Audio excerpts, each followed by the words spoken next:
Hello, everyone. Welcome to the garden. My guest today is Brooke Kuhnhausen. She is a licensed psychologist in Oregon, and I had the pleasure of meeting Brooke through my book circle that I started when we were reading All We Can Save, which was such a transformative, beautiful experience. And Brooke brought so much richness and depth to our meetings, and I'm so thrilled that she's here with me today. I'll give a brief introduction to Brooke and her work before we get started. So Brooke is a licensed psychologist in Oregon, and she's worked in university and community settings and teaches and supervises in various graduate programs of counseling. She practices from an integrative approach, incorporating relational, mind, body, and trauma-informed care. Her guiding passion is a focus on meaning-making, belonging, and cultural transformation. And she is involved with local movements and activism to build a more inclusive, just, and climate-aware community. And I chose today's topic because I feel like we are all in the midst of processing a collective trauma right now, a trauma that feels like millennia in the making. I feel like in a way that the trauma began the first time that we as a species took a plow to the earth and ripped apart those delicate ecosystems of the soil in this quest to speed up nature's processes and rhythms and increase yield. Something that has really proven to be absolutely detrimental to our planet's ability to grow and sustain life, creating dust bowls and desertification and so much suffering, both human and non-human. And from that initial trauma followed the traumas of conquest, patriarchy, empire, slavery, colonialism, genocide, white supremacy, and exploitive capitalism, which have now accumulated in the climate crisis. There is truly just so much there to heal. And of course, living through a mass extinction is an experience deeply saturated in grief and anxiety and trauma. And if we're going to continue to work and bring our full selves to this beautiful task of healing our planet, ourselves, and one another, we must also heal and care for ourselves, our hearts, our inner world, renew and recharge and realign, and also find our joy. So the topic today is really, how do we bring our full selves to this moment in time amidst all the heartbreak and love, the joy and the outrage? And that's really the heart of today's discussion. So Brooke, welcome to the garden. Thank you, Claire. So good to be with you. Thank you for joining us. Well, it was interesting as you're talking, we thought about maybe starting with a grounding exercise. Would that be okay if I just go into that? And then yeah, let's do that. I would love that. Perfect. It's so interesting, Claire, even before we began, we were both saying we just wanted to center. And I thought that might be a place for us all to start, even though we can't see all your faces, we can feel your presences around the world. And the first thing, if you're able and you desire to, choice on this, you may think about getting my, lighting a candle to start our time.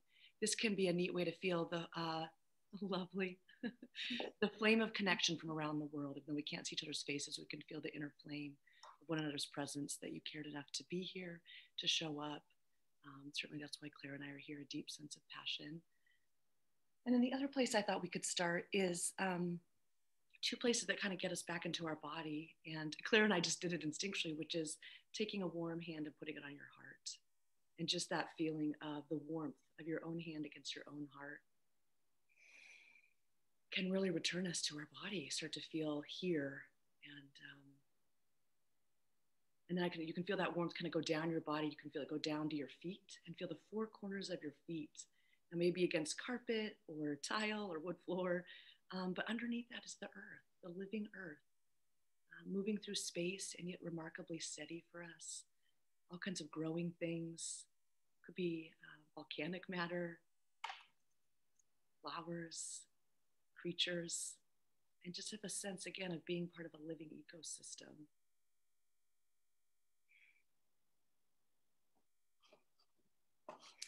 Thank you, Brooke.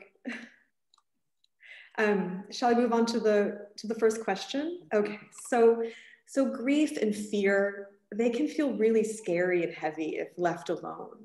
But when held in relationship, they can become portals to tenderness, aliveness, presence. In what ways do you think that we can alchemize heartbreak into something transformational? I love this. I have to just say, we talk about this, I think, almost every week in our beautiful circle that we started with All We Can Save. So it feels really connected to me, to that beautiful circle that we met in, that you're leading. And I think several ways I want to speak to this out of my own life. I think the first one is, you come from any culture that's Western or industrialized, I think grief and anguish are something to avoid. You know, get rid of this, don't be sad, don't be a downer, keep it moving. And we've lost access to like the gifts of grief. The gift of grief and sorrow mean that you're awake. They mean that you're alive.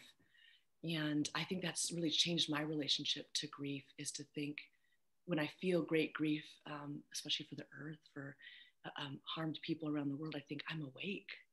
I'm not asleep. I'm not numb. I'm here. I'm making contact with what's real. There's something really sort of shifts my relationship to the suffering, I think. And I know lots of contemplative traditions talk about that, about changing your relationship to suffering, not glorifying it, but saying, see it as a sign of aliveness. But there is a way, like despair, sometimes I think of it as like untended sorrow, that untended or unconnected sorrow is too heavy to bear. And is, you know, at some point it starts to isolate us. It starts to make us feel that life isn't meaningful or we have no impact. And so that's what I think, thinking of our circle so much. There's something about bringing your grief into connection that begins to really hold it differently, to look at other people. Even though we can't see everyone's faces, I can see your beautiful face, and I'm picturing other people. I have other maybe dear friends attending this talk, and I'm picturing people's faces. There are other people who also feel this grief, that you aren't the only one, that you can actually connect it to other people's sorrow who are also awake and alive. I want to read Joanna Macy. Anyone who's done climate work for a little bit probably knows her well. She has this gorgeous quote I go to again and again, and she says, "This is a dark time filled with suffering and uncertainty. Like living cells in a larger body, it's natural that we feel the trauma of our world. So don't be afraid of the anguish you feel, or the anger or fear, because these responses arise from the depth of your caring and the truth of your interconnectedness with all beings. The sorrow, grief, and rage you feel is a measure of your humanity and evolutionary maturity. As your heart breaks open, there'll be room for the world to heal. The heart that breaks open can contain the whole universe. Through our deepest and innermost responses to the world, we can touch that boundless heart." And I was thinking too about, you know, connecting to the earth and our hearts. It's interesting. For me, I'm learning more and more about the earth I live on. I think a lot of us here who live in the United States, that immediately connects to the indigenous history. You know, immediately, if you think about where you live here, you immediately know there are indigenous people that were taken from their land. And someone who's white, who's benefited from colonialism, you know, that right away, there's sorrow. I live on Kalapua land. They were here for hundreds of years. And they fished and farmed, and they even there was such a diverse society, 3 different language dialects. And then to think of the 1850s, you know, people from my heritage had them go to reservations. Now they're on Warm Springs and Grand Ronde. So like that sorrow is actually connected. If I don't feel that sorrow, I'm not connected really to the history of the land and the earth and the people here. So that's the first piece I have, I guess, is just get your grief into connection. Yes, I love that. And getting your heart broken open. I feel like that happened to me. It's happened to me multiple times, of course, throughout my life, but it happened on a new level. I would say sometime in the last year in terms of the planetary crisis and sort of awakening to the grief. And I think that something interesting that I heard. I believe it was on a Matter of Degrees podcast. They were interviewing a climate justice activist, and she said that most people are in the first stage of grief, which is denial. And I think that I spent the majority of my adult life in that space where I accepted the science of climate change, but I didn't move into the stage where I would cry about it or feel afraid or really feel it as something that, I don't know, it like sunk into my being in a new way. And I think that feeling that grief is actually the first step to a deeper connection. I feel like because I experienced that deep sense of grief, I love the earth more. It really did break my heart open.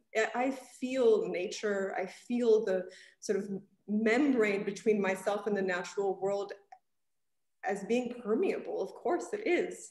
I feel part of the living earth. And I think for me, if I could give one piece of it, not advice, but just there is such beauty to be had on the other side of that grief. I guess it's the grief is a gift. It breaks your heart open and it expands your being and your experience of the world. So related to this, I know that for myself, I always need to return to my joy in order to alchemize my hurt into action. Or into something positive. And if I stay in the hurt and anger, I can quickly become paralyzed. And it reminds me a bit of perhaps a medicinal plant. If you eat too much of it, it can be deadly, but if you eat it in a small dose, it can actually be healing.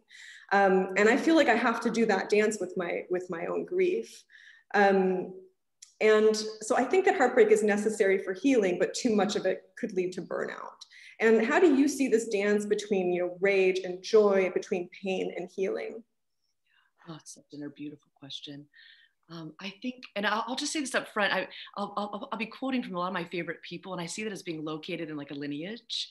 So if anyone loves beautiful quotes like I do, I'll be glad to provide them. I'll share them. So I'm going to quote several of my people now. I know sometimes when I'm hearing that, I think, oh no, I want to get all this down, but I can give those to you, Claire, and you can share them maybe in a way we can share with other people. But one of the first people I want to quote is Prentice Hemphill, a somatic practitioner that I just adore. I learned so much from Prentice. They're a Black non-binary somatic practitioner, so occupying all kinds of liberation spaces. And one thing Prentice says is that the goal of like regulating our bodies or emotions isn't to feel good, it's to feel alive. And that is, again, it feels so useful to me. And it's almost like there's nothing sadder than trying so hard to be happy. It's so right. It's so stressful to try to be happy or to get rid of sadness or rage. It's just, I don't know if I've ever felt worse than when I'm trying to rid myself of emotion. So you kind of heard that when I was answering originally too. If we can accept this as part of aliveness, our rage, our fear, our grief, I think it makes it more workable right away. Then we say, I welcome you, come into the home of my being. I want to work with you. What message do you have? What are you telling me about my connection to the earth and to other people? That gets more workable because then we're not like in a resistance experience with that emotion where it's not our enemy. It's maybe not our favorite messenger. Some feelings are much more tiring or intense or socially vulnerable. I think that's the first piece. I go back to Prentice again and again. The goal, especially in social justice and activism movements, people have been told to calm down quite a bit, and that's actually repeats the oppression. Is actually we're not calm for a reason. We need these emotions.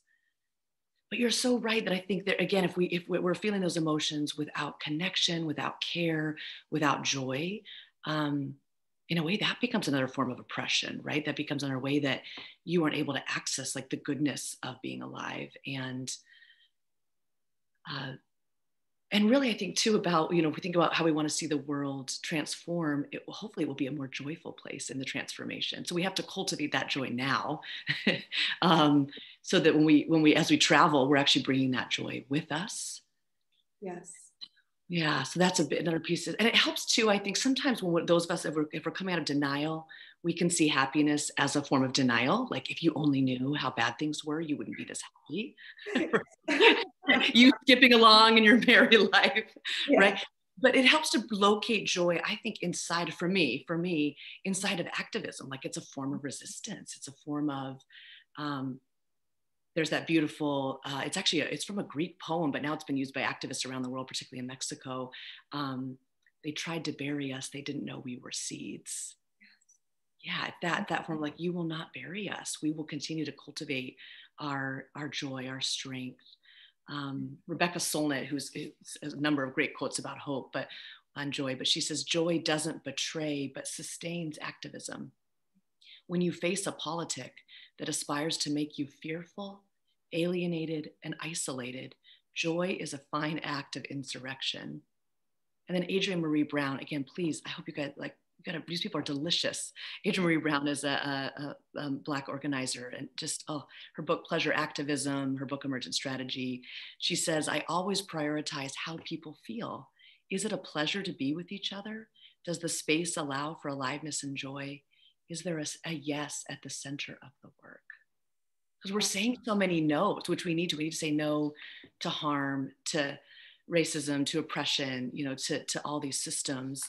But we need a yes. We need a yes. What are we fighting for? Where are we working from? Yes. Yes. I love that. I actually, the book that we met each other through, All We Can Save, they call it a climate feminist renaissance. And I was listening to Dr. Catherine K. Wilkinson speak today, and she said, we use the word renaissance with purpose. We didn't use revolution. We didn't talk about, tearing down systems, because those are the language of, colonization, of tyranny. What are we growing in the place of the things that we're turning away from? And I think that that's really where the joy is. And that's so powerful and so resilient. This actually ties, oh, sorry.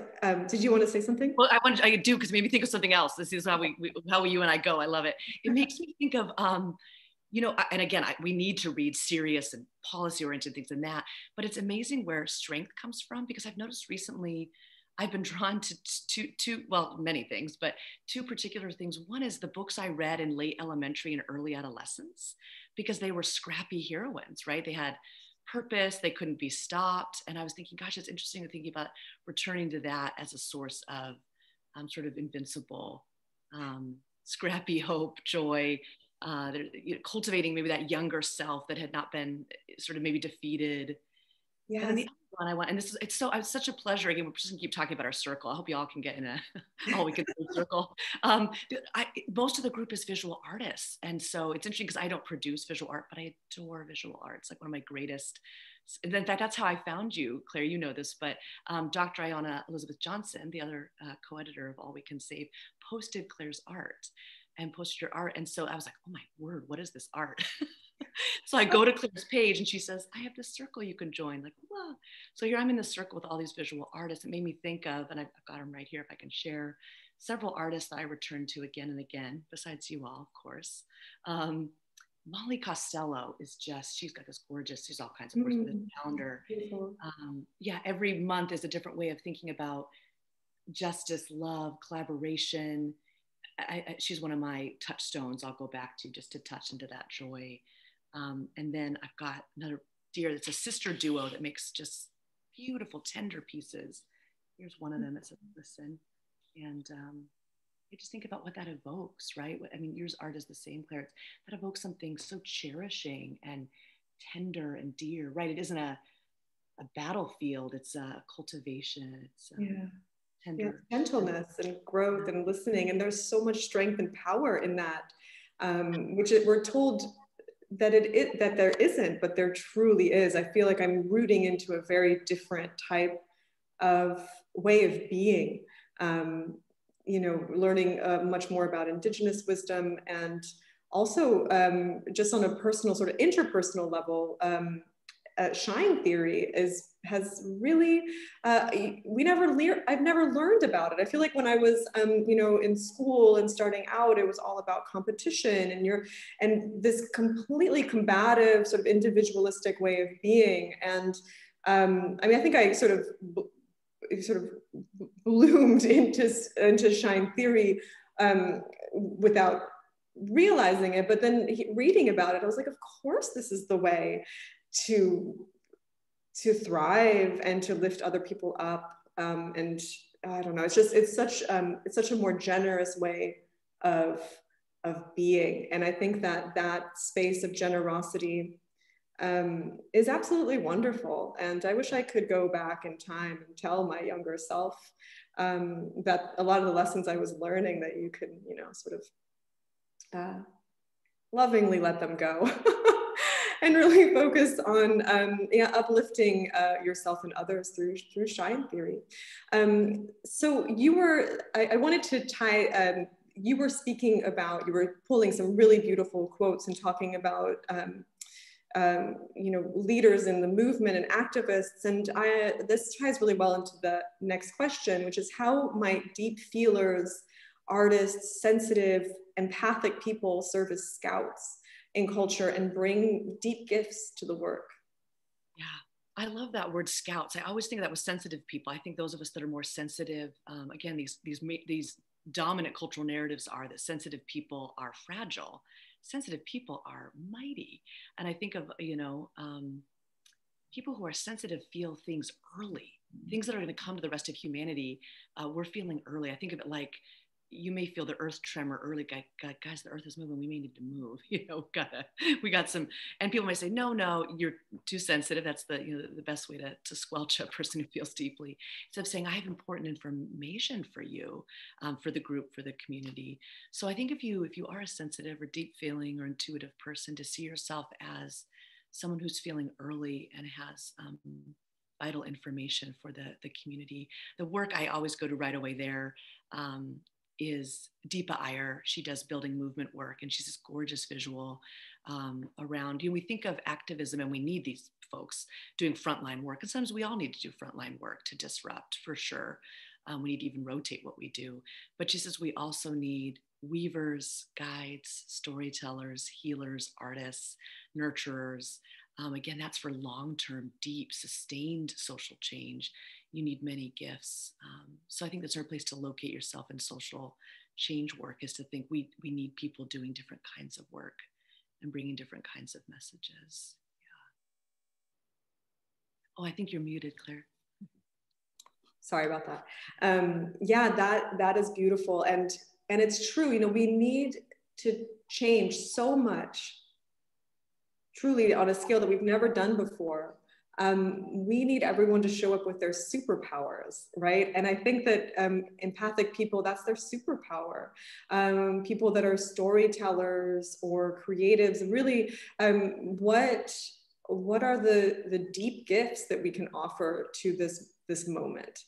And I think that is what will get us to where we need to be, hopefully, is everyone showing up with their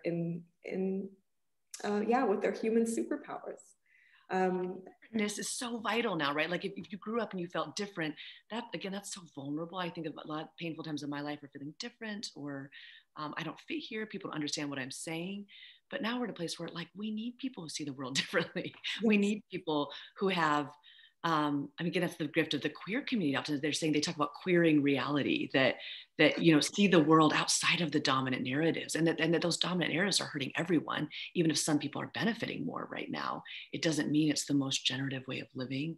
Yes. So that feels, like another nourishing inner life thing, is to think my differentness is a gift and may actually connect to a vital community need. Yeah, there was this really wonderful podcast on mothers of invention with Mary Robinson, which is absolutely a joy. I recommend it to anyone. And they did a podcast about imagining the future, and they basically hosted it.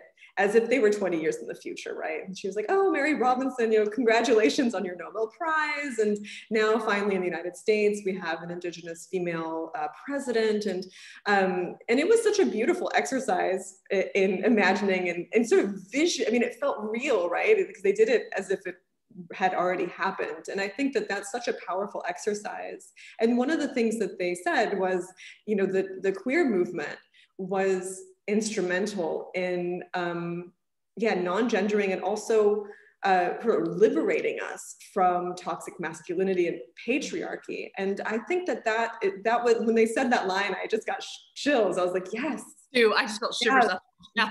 Yes. Yeah, it's like our liberations are intertwined, and I think that there's just this awakening that people are realizing that that's really, really true. For instance, I have a young son, and I worry about toxic masculinity and just how limiting that role is, and I don't want his joy to be truncated by that. And anyways, it's a beautiful exercise, and it was a beautiful conversation. You can't get out of the jail from inside. You need people who've left. People are coming back and jailbreaking us. And I feel like with nieces. I mean, my nieces are helping me find where I've gotten free and where I haven't. I'm like, oh, I don't want that for them. So then I've got to get more free. Yeah. And actually this ties in beautifully to the next question, which is how might we locate ourselves and pay homage to the Indigenous, Black, and female leadership and queer leadership in this work? It's neat. I'll link back to when you were quoting Shine Theory, which, oh, yes. And it's so powerful because that's actually from Amanito Sao. And she wrote a beautiful book about the platonic intimacy and the power of female friendship. And then Shine Theory came out of that. And that's a perfect place to start, I think, because she's a Black feminist saying, what if life wasn't all, even if you get married and have kids, what if you still really valued deep friendship bonds? And I think it's an example out of the Black feminist lineage that the kind of support that people have built and again, seeing the world differently, having to see the world differently because of the way the world works, not working for you. I'll just quote several. And there's just a rich heritage of Black and Indigenous leaders. Hopefully that will be at the center of our leadership. We'll put them in the center. We'll pay them for their work. We'll cite them. All these pieces we can instead of people appropriating or building their platform, that we'll give back to their leadership. But several of the ones that are just speaking to me so much right now in the Black lineage, Alexis Pauline Gumbs. She is just amazing. She wrote a book called Undrowned, Black Feminist Lessons from Marine Mammals. So you can see what an imaginative person she is. She talks about how whales breathe and what it means to breathe in underwater, and how many Black feminists have had to defy, all kinds of oppression to stay alive and to stay here. She also draws on her own lineage from Octavia Butler and Audre Lorde and Bell Hooks. So you always feel her in this, she's not like that kind of white male thing that happens where you sprung fresh from the ground from no one, but that you're relying on a tradition. So she's just stunning. I don't think I ever sit and listen to her. I just want to lay down and it's very lyrical and deep. I mentioned Adrienne Marie Brown, but I think again, she's bringing a Black feminist vision that we want our movements to be loving, that we want them to be, human conflict is inevitable. But if the goal of a movement is to stay loving and connected, it changes the nature of it. She has this quote, true love is non-negotiably found up in nurturing, relating, and liberation. And she uses the image of trees. What if we could collectively organize more like trees, where we share a root system, and there's different aspects of the forest that work together. We don't have to be the same. So she's drawing from that kind of nature place again of thinking about people and the earth in collaboration, and even as metaphors for each other. And then from the Indigenous heritage, a couple women I'm listening very deeply to. Rowan White is an Indigenous seed steward, which is already such a powerful image of thinking of keeping these seeds alive, these heritage seeds, over so much time, right? So they don't get lost. And she's also a storyteller. And she does really good solidarity movement with the Black community and other people of color. If you can ever read her, it's just gorgeous. And then I wanted to quote Pat McCabe. She's from the Dene people and talks about protecting the sacred hoop of life, and that people can live in harmony with the earth, that indigenous people make up 5% of the world's population, but protect as much as 80% of the world's biodiversity. It's like, how are we got to return. These people groups have done this. They have done it, and they are doing it if they're not, being interrupted and oppressed. And so there's a humility, I think, to come back and say, these movements are already happening. We don't have to start them fresh. We don't have to, a lot of times people of power, whether we're, those of us who are white, come and think we're inventing something. This has been going on for hundreds of years. We can join something that's already happening.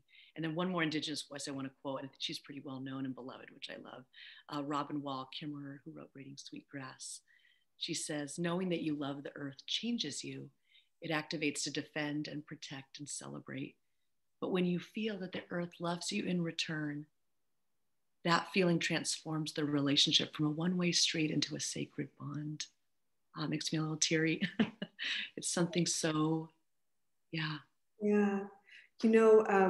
This actually segues really beautifully into the next question, and I'm going to actually sort of ad-lib at the end of it. So I was wondering if we could touch upon alignment, and the book that we're reading now is Sherry Mitchell's Sacred Instructions. And in that book, she talks about how humans have fallen out of alignment with life. And I know that being out of alignment can cause so much pain. I actually had an experience a couple weeks ago that I had not been feeling well. I hadn't had time to exercise. My body was just hurting. Like I couldn't sleep. It was hurt. I was aching so much, and I got out of bed because I kind of gave up. I was like, sleep isn't going to happen, and I started stretching, and then I started meditating, and I feel like my body and my spirit sort of realigned, and I realized that that pain in my body, I could have stretched all night long and not have gotten any relief. It was a deeper alignment that my body needed to stop hurting. And I just heard Sherry Mitchell's voice in her words in my head that being out of alignment causes suffering, and we can feel it in our own bodies, we can feel it in our communities, and we can feel it in the relationship with the living earth. And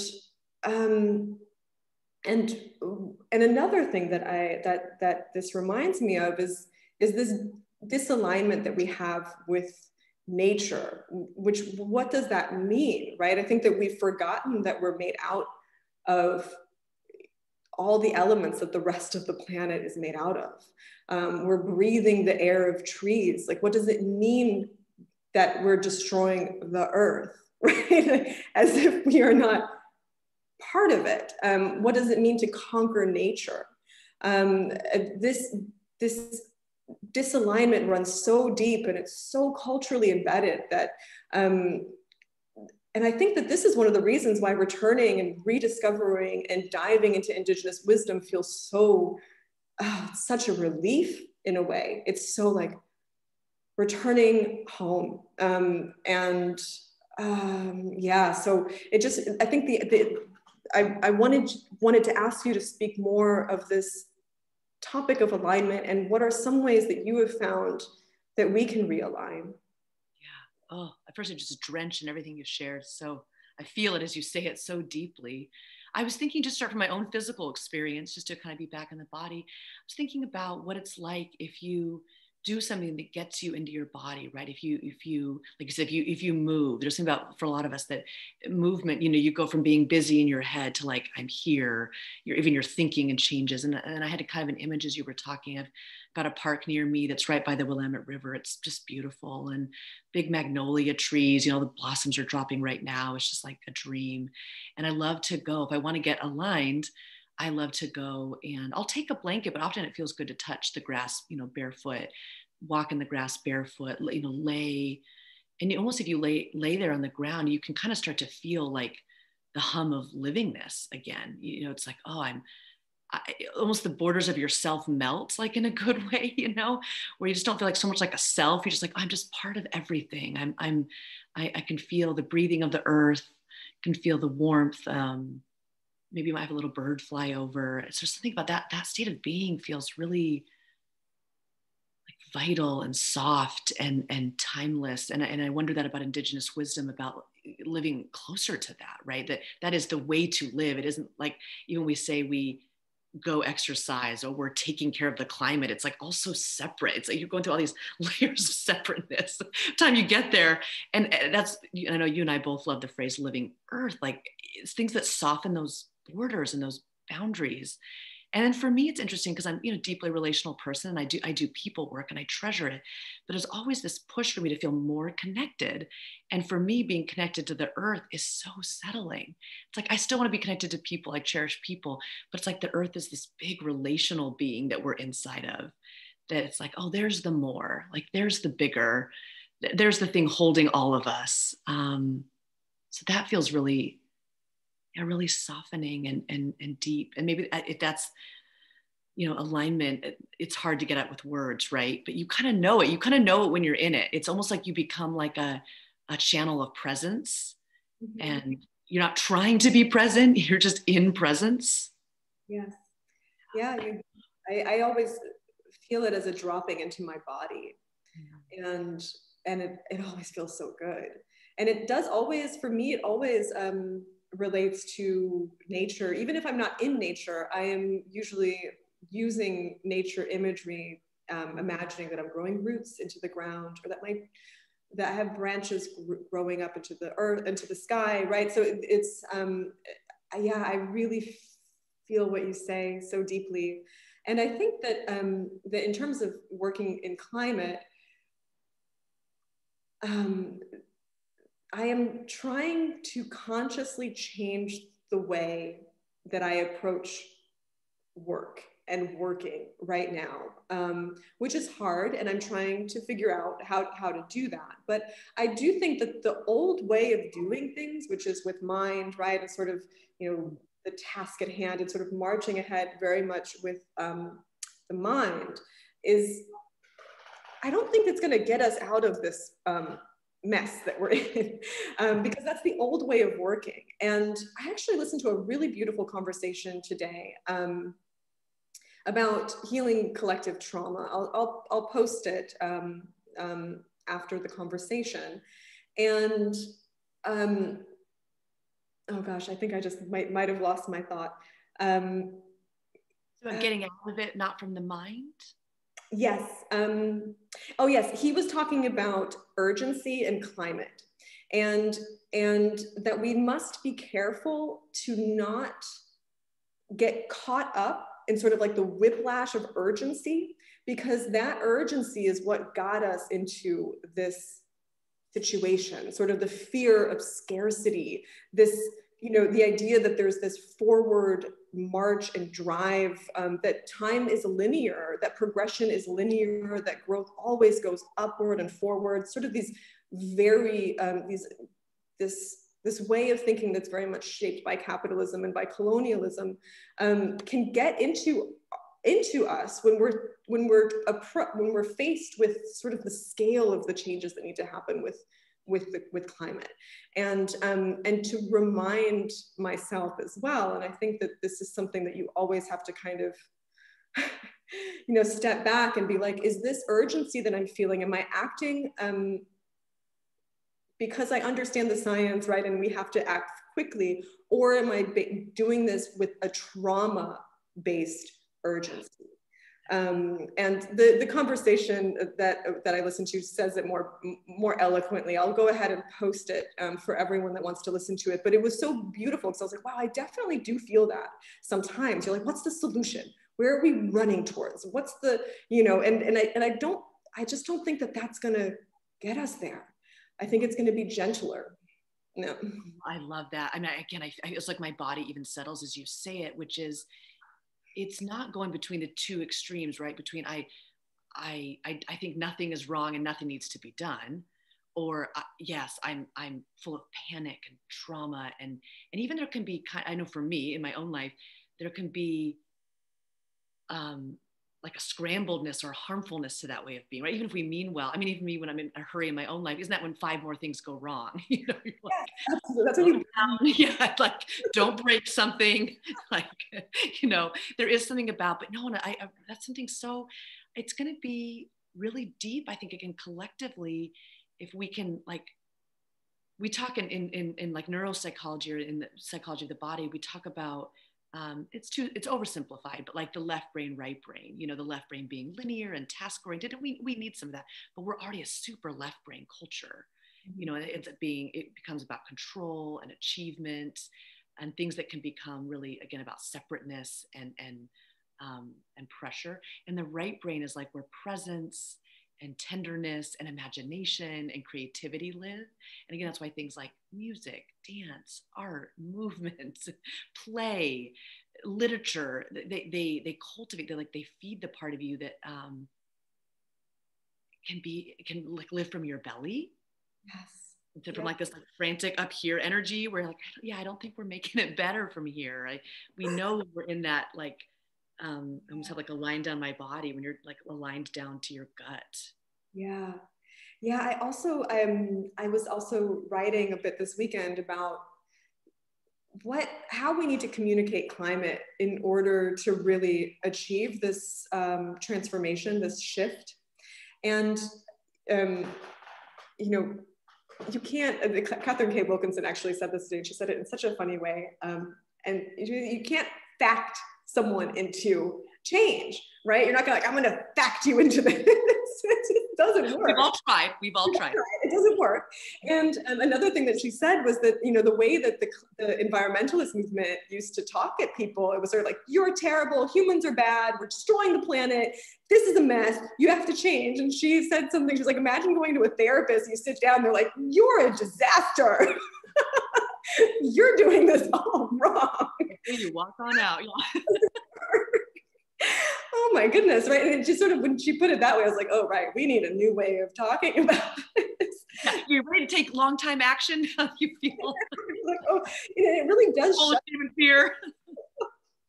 Yeah, and it made me realize, I was like, wow, like we really, even like, especially I think within the climate and the environmentalist movement, I see the shift happening, which is why I think that I feel so welcome all of a sudden to say that I'm an environmentalist. I don't know if I would have felt as welcomed maybe 5 or 6 years ago as I do now.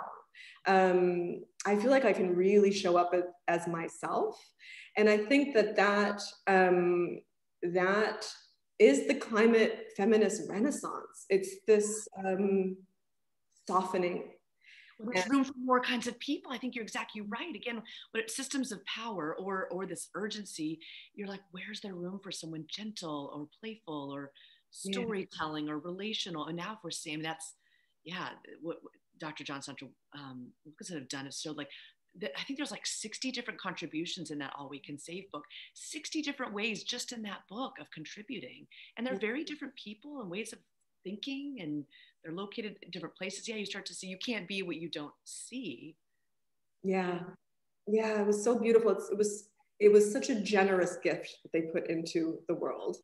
And the circles have also been just absolutely gorgeous. And that actually ties really well into my next question for you. So the On Being project with Krista Tillett, which I absolutely adore, they talk a lot about how social transformation follows inner transformation. And I really feel that all the time. And I was wondering if you might speak to that. Yeah, I love that. And that's part of what I feel helping me locate in this work is so it's kind of like, oh boy, psychology or therapy seems so private, but what if there could be a dialogue between social transformation in our work, and there is, and I mean, On Being speaks to that so beautifully. I thought of it, you maybe think of this already with kind of what we touched on last time. Bayo Komolafe is a poet and philosopher, an activist and teacher who thinks very differently. It's wonderful. And he says, what if the way we respond to the crisis is part of the crisis? Mm-hmm. And I think that's our first link, right? We've just been touching that, like, and not like a guilt or blame way, saying we got here through all of our inner worlds in some ways, right? What we assume must be, what we must consume, what a society should look like, and so we're all part of again this, like, we're all these living cells, part of this bigger organism. the liberation work we do within is going to be connected to the liberation of the whole, for sure. Yeah. It's tricky though. I mean, can I just think out loud a little bit? Again, we're being kind of conversational. It is tricky because we do have a tendency, I guess, and again, in Western cultures, that the private is private, right? There could be inner work that does not lead to social transformation. I hope we can reconnect those. Increasingly for me, my own healing journey feels like it has to be connected to the healing of other people. Yeah. But that's felt like a revelation as well, that our wholeness is shared, our wholeness is collective. I guess to think collectively like many other cultures do. Again, people around the world and indigenous people, Eastern cultures who thought more in terms of the whole. Yes, I feel that. Yeah. The other thing that comes to my mind too is I think in activist circles, there's the other extreme, like your inner work is like wasting time. Right? That'd be the extreme, like we've got things to do, and we do have things to do.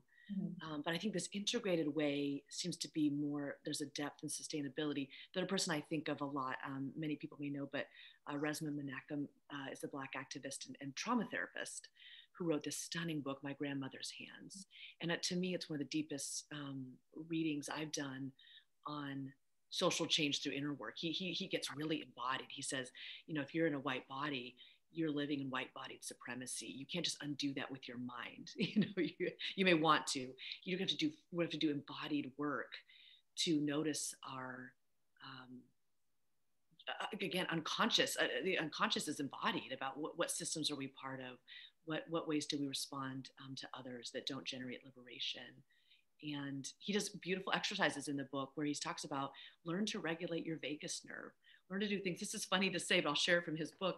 He says, even if you do things like you'll orient and you'll look behind you, at a point behind you, it'll actually settle your body because your body's getting located in space. Something as simple as that. So you're not like this higher activation, it's a little bit more likely to startle or be on guard. And that's so simple. But what if we practice that in social justice movement where our body, not getting rid of all emotion, but it was, we could regulate in a way that made us safer and more spacious for deeper, maybe harder work. I think that's a huge, if again, we connected our inner work to social change. And then where we started too, which is if you can't find your joy, you can't find your yes, you can't reorient because we're going to face challenges. We already are, uncertainties. We don't know the outcome of this, of loving the earth. We're going to be able to tolerate that. I think joy will be it's like our nourishment, when we'll come back to this dining room table together and eat joy together. Like we've got to be able to and sit around a campfire and tell stories and look at the stars. And you have to find some way to come back and root and connect. And yes, I love the words that you're using. So rooting and expansiveness. I think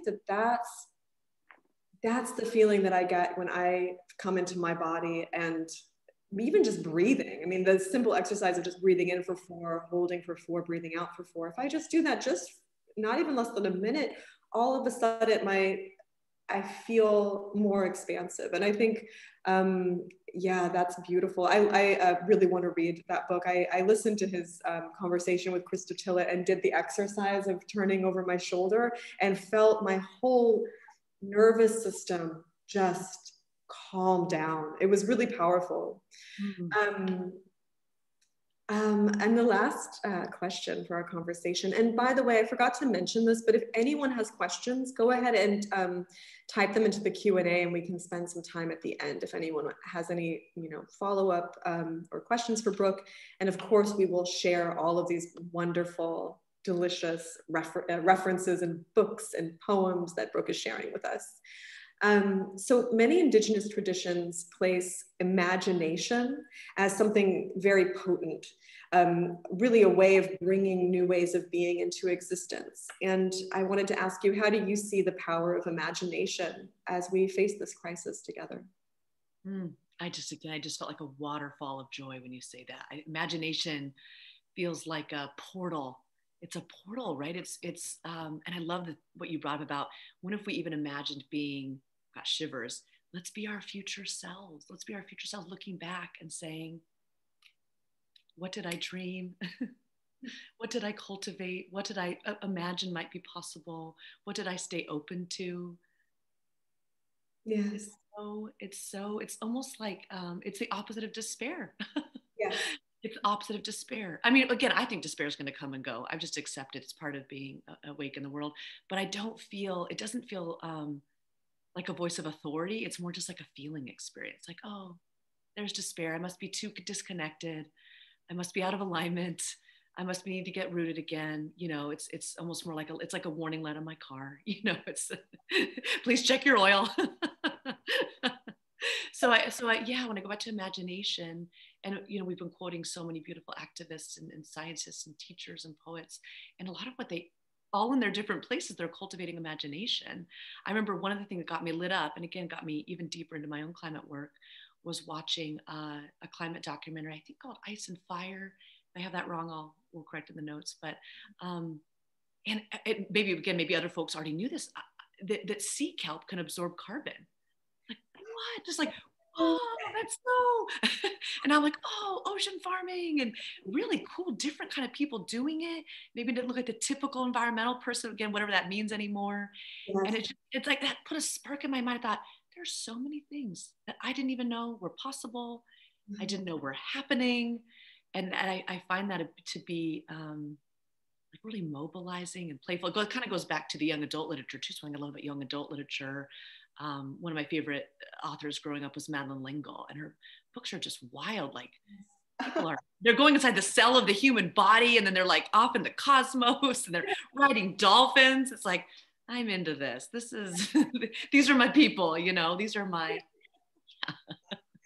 Yeah, that's so cool. Actually, I recently, well, you know this, you helped me with my application, but I applied to a sort of learning retreat, and it was such a great exercise to talk about what the intention is behind my work.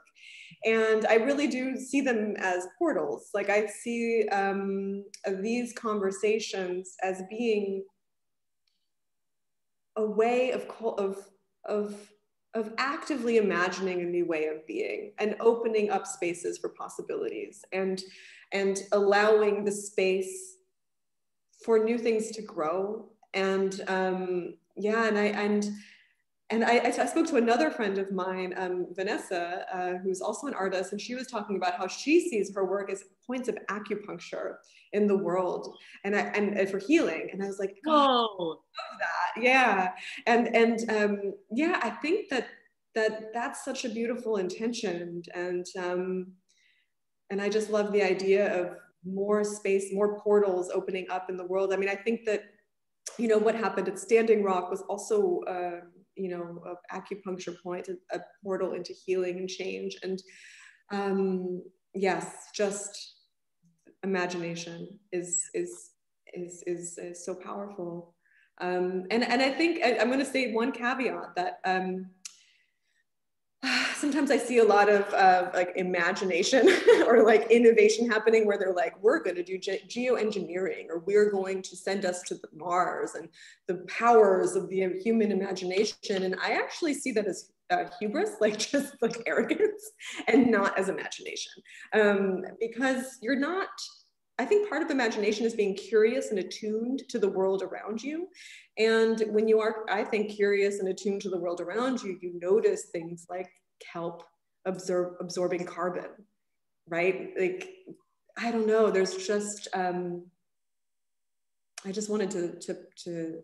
Well, you said it so well, because it goes back to the inner work. Out of what consciousness are we imagining? Is it back to this solo individual hero story that's just like, please no more of that? Like, we've had enough of that, right? Or interconnected, where you matter, but you matter inside of everyone else mattering and every other living being, and you don't have to rise above and you don't have to be below. Like, you take your, again, ecosystems help, right?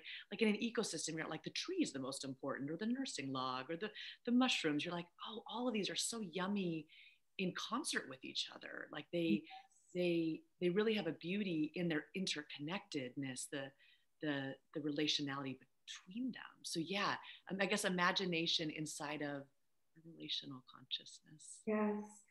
Yes. I just heard this today, actually, exactly what you said, that if we're going to turn around the climate crisis, there won't be heroes, because we need collectives, we need communities, we need solidarity. I hope that the era of individual heroes is over. Because that's also such a dangerous narrative, because it lets a lot of other, hands off the wheel, there's a hero somewhere. And it's not. Yeah. We're all connected. It does have to be an ecosystem. You said it so beautifully. I'm just going to ask. Can I read a quote before we go to questions? Yeah. This totally goes with this. Joanna Mace, who I referenced, but she was interviewing John Seed, who's an Aboriginal leader in Australia of climate work. And she asked him, she said, John, you talk about the struggle to save the remaining rainforests. How do you deal with the despair? He replied, I try to remember that it's not me, John Seed, trying to protect the rainforest. Rather, I am part of the rainforest protecting itself. I am the rainforest that's been emerged into human thinking. Yes. Oh, that's so beautiful. That just. Yeah, I actually, I'm going to wait. If anyone has any questions, you can just type them in as I woke up the other night and scribbled something into my journal that was actually quite almost unintelligible. And I was like sort of making it out the next morning. But I think what the gist of it was how deeply intertwined my past, present, and future is with the forests of the earth, and how my breath is their breath, and how I was feeling this incredible humbleness. And then I was imagining all the insects, like all the little beetles crawling around the forest and doing their part in a way that I could never understand, because the networks and connections in that ecosystem are beyond us. We just don't understand them yet. And we probably never fully will. And I felt sort of awe and almost a little bit of fear, like, wow, or just such respect, like awe and just so much respect for the tiniest little creatures. Because I was like, you are tending to this forest and keeping it in balance. And I need this forest is part of my body. And I think that's part of rooting in and remembering our place within the breathing earth. It fills you with awe and respect. Yeah. And I every time I see a bug these days, I'm like, yeah, reference, right? I have no idea. You might be doing any number of things that I'm so grateful for, that I benefit from, but also I want to benefit you. Yeah. We don't have any open questions.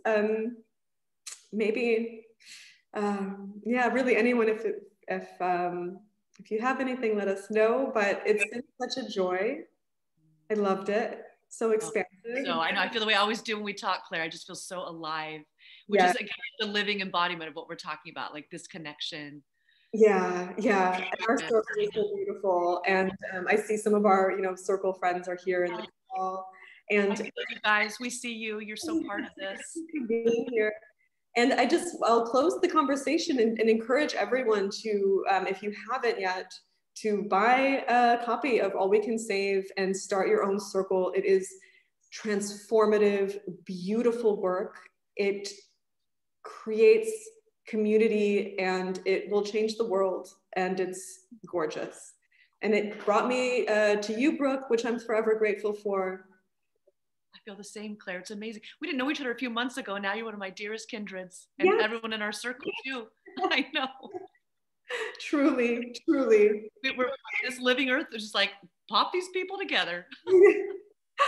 Yeah. Oh, so gorgeous. Can we raise our candles to end? Can we, and anyone else who lit a candle? We're raising our flames across the world to each other. We're connected.